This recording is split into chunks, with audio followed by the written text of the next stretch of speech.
আমাদের দাবি যদি মেনে না নেওয়া হয়, কাল থেকে সারা বাংলাদেশের প্রতিটি গলিতে দুর্গ করে তোলা হবে, অফিস আদালত বন্ধ করে দেওয়া হবে, হাইকোর্ট থেকে রাজপথ কোনো কিছুই আর কাজ করতে দেওয়া হবে না। শিক্ষকদের নয়, শিক্ষার্থীদের আন্দোলন নিয়েই বেশি সতর্ক অবস্থানে সরকার, এমনটিই শোনা যাচ্ছে সরকারের বিভিন্ন মহল থেকে। এখন কোটা বিরোধী আন্দোলন আবার গড়ে তোলার চেষ্টা, ছেলেমেয়েরা লেখাপড়া বাদ দিয়ে এখন কোটা বিরোধী আন্দোলন করে, সেখানে মেয়েরাও করে।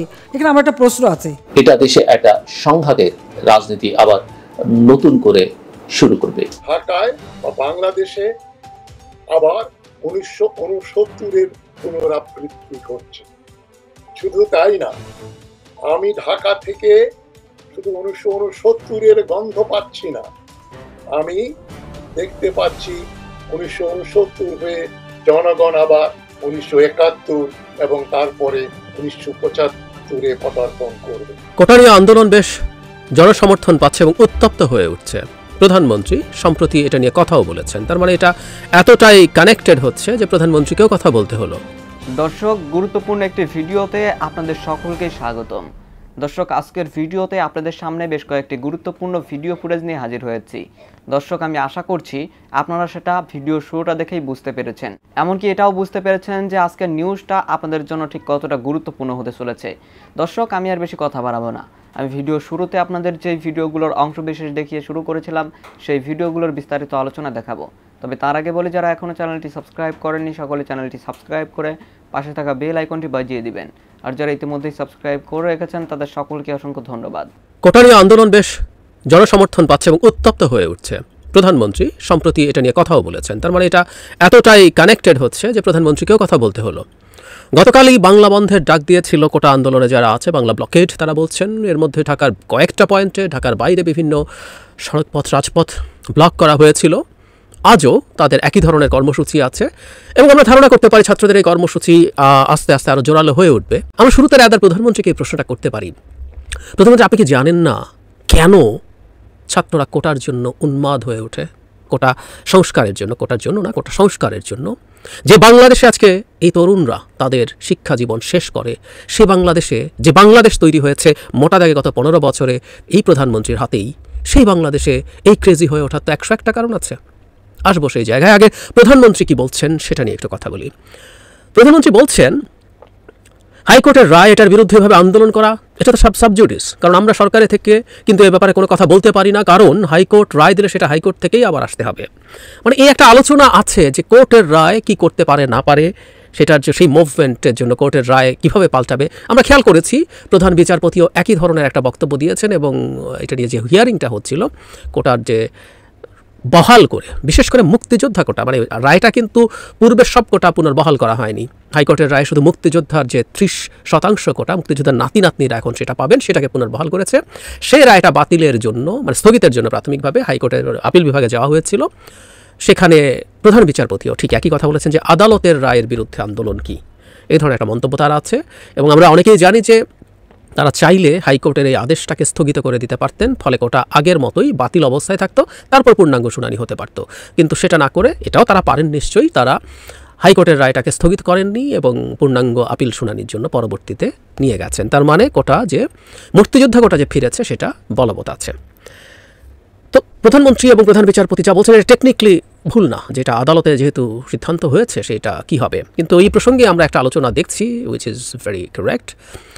মানবতা বিরোধী অপরাধের যে বিচার চলছিল তখন কাদের মোল্লার যখন ফাঁসি হলো না, সেটাও আদালতের অংশ ছিল। সেই আদালতের রায়ের না মেনে নিয়ে রীতিমতো, মানে এরা তো কোটারেরা তো 1-2 ঘন্টা 3 ঘন্টা 4 ঘন্টা করে শাহবাগ মোড়ে বসছে, সেখানে তথাকথিত গণজাগরণ মঞ্চ হয়েছিল এবং সেটা দিনের পর দিন কীভাবে সারা ঢাকার এই অতি গুরুত্বপূর্ণ কেন্দ্রস্থলটা ব্লক করে রেখেছিল আমাদের মনে আছে। এবং সেই চাপে পড়ে রীতিমতো এই আইনটার সংস্কার আনা হয়েছিল এবং শেষ পর্যন্ত কাদের মোল্লাকে ফাঁসির রায় দেওয়া হয়েছে। আমাদের মনে আছে যখন এই দেশেই ঘটনাগুলো ঘটে তখন সেই সরকারের প্রধানমন্ত্রী, তখনও তিনি প্রধানমন্ত্রী ছিলেন বা তখনও আমাদের এই আদালতগুলো এক্সিস্ট করছিল, সেগুলো নিয়ে সেই প্রশ্ন তখন আসে নাই, যেহেতু এখন এই প্রশ্নগুলো আসা কারো কারোর মধ্যে খটকা লাগাবেই।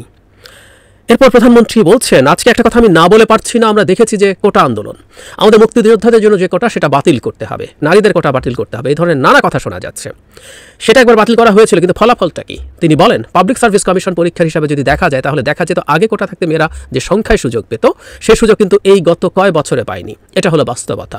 এমনকি অনেক অনেক জেলা, প্রত্যন্ত অঞ্চল, সেই অঞ্চলের মানুষগুলো কিন্তু বঞ্চিত থেকে গেছে, তারাও চাকরি পাচ্ছে না।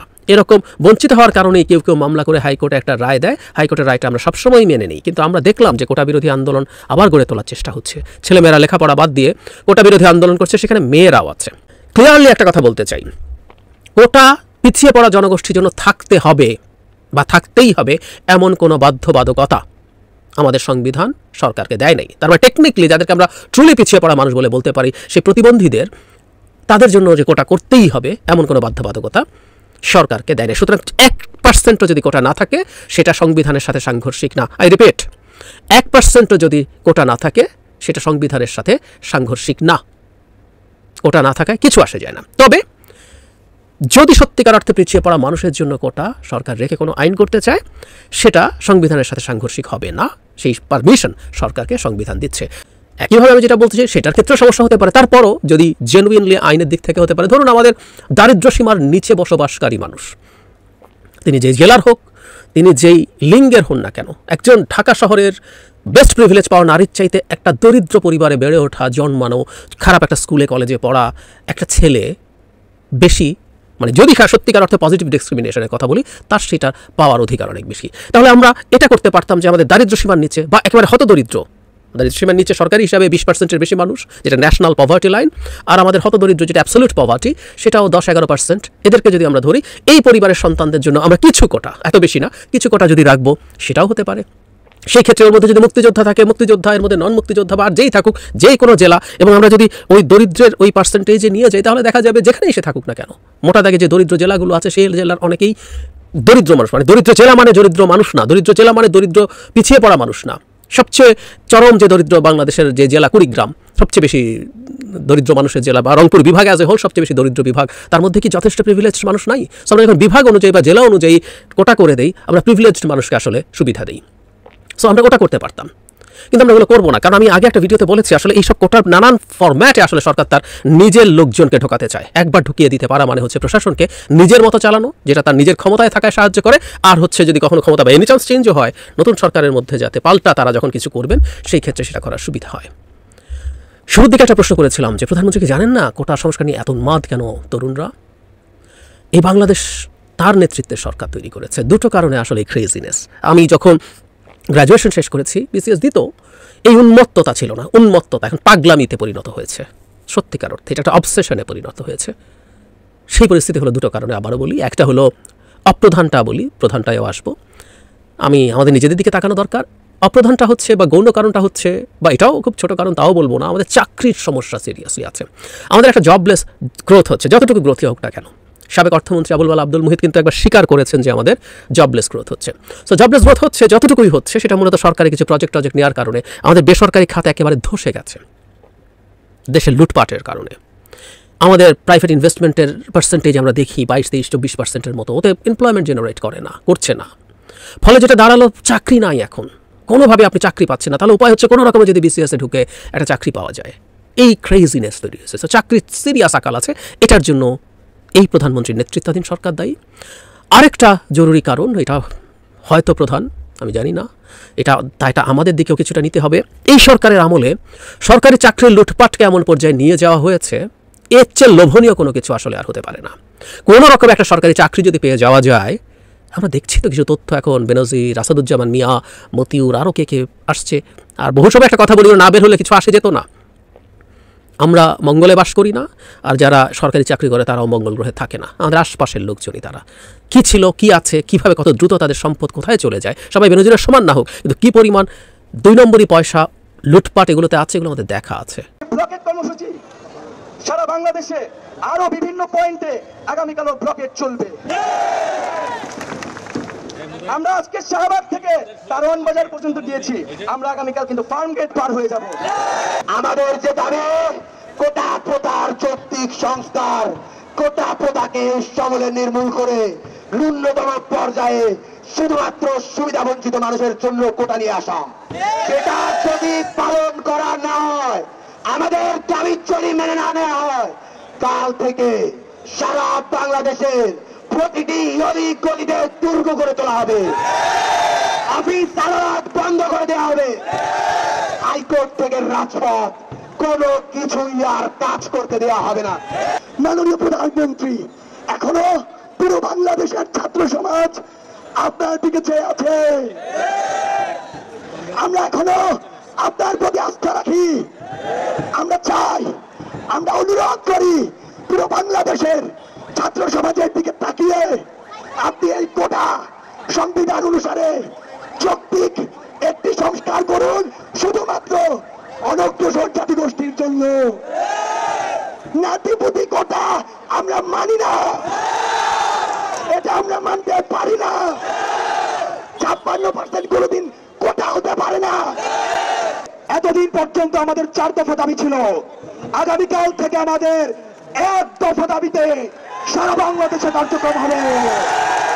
সকল গ্রেডে অযৌক্তিক ও বৈষম্যমূলক কোটা বাতিল করে সংবিধানে উল্লিখিত অনগ্রসর গোষ্ঠীর জন্য কোটাকে ন্যূনতম পর্যায়ে এনে সংসদে আইন পাস করে কোটা পদ্ধতিকে সংস্কার করতে হবে। নাতিপুতি সহজে এই কোটাগুলোকে আমরা সেগুলোকে অযৌক্তিক কোটা বলে মনে করছি। পোষ্য বলতে পশু পাখিকে বোঝায়, পাশের গরু ছাগলকে পোষ্য বলা হয়, আমরা পোষ্য কোটাকে বোঝাচ্ছি। সংবিধানে যে উল্লিখিত অনগ্রসর গোষ্ঠীর জন্য যে কোটা রাখা হয়েছে, সেটাকেও ন্যূনতম মাত্রায় এনে সংসদে আইন পাস করার মধ্য দিয়ে কোটা পদ্ধতিকে সংস্কার করতে হবে। যদি আমাদের দাবি পূরণ না হয়, অন্তত আমাদের একটি দাবি যাতে পূরণ করা হয়, সেটি হচ্ছে আমাদের কোনো দাবি যদি আপনাদের কাছে যৌক্তিক মনে না হয়, কোনো দাবি যদি মনে হয় আপনারা পূরণ করবেন না, তাহলে একটা দাবি পূরণ করবেন, যেটা হচ্ছে আপনারা 100% কোটা করে দিবেন। আমরা প্রশাসনে যেতে চাই না, সেই প্রশাসন কোটাধারীদের প্রশাসন, সেই প্রশাসন আমরা চাই না। হয় এখান থেকে কোটা বৈষম্য নিরসন হবে, নইলে এটা কোটাধারীদের দেশ, এটা ঘোষণা করতে হবে। রবিবার থেকে আমাদের যে ছাত্র ধর্মঘট এবং ক্লাস পরীক্ষা বর্জন কর্মসূচি, সেটি অব্যাহত থাকবে অনির্দিষ্টকালের জন্য, সেটি আমরা পূর্বেই ঘোষণা করেছি। আর আমাদের যে ব্লকেট কর্মসূচি, সারা বাংলাদেশে আরো বিভিন্ন পয়েন্টে আগামীকালও ব্লকেট চলবে। আমরা আজকে শাহবাগ থেকে কারওয়ান বাজার পর্যন্ত দিয়েছি, আমরা আগামীকাল কিন্তু ফার্ম গেট পার হয়ে যাব। ব্লকেট ব্লকেট, সারা বাংলা ব্লকেট, সারা বাংলা ব্লকেট। দর্শক, আমি আশা করছি আপনারা সকলেই অত্যন্ত মনোযোগ সহকারে সবগুলো ভিডিও দেখেছেন। এমনকি দর্শক, যদি এই ভিডিওগুলো সম্পর্কে আপনাদের কোনো মতামত থেকে থাকে তাহলে তো অবশ্যই জানাবেন। দর্শক, নিউজটি শেষ করছি এখানেই, ফিরছি পরবর্তী নিউজে নতুন কোনো টপিকে। আল্লাহ হাফেজ।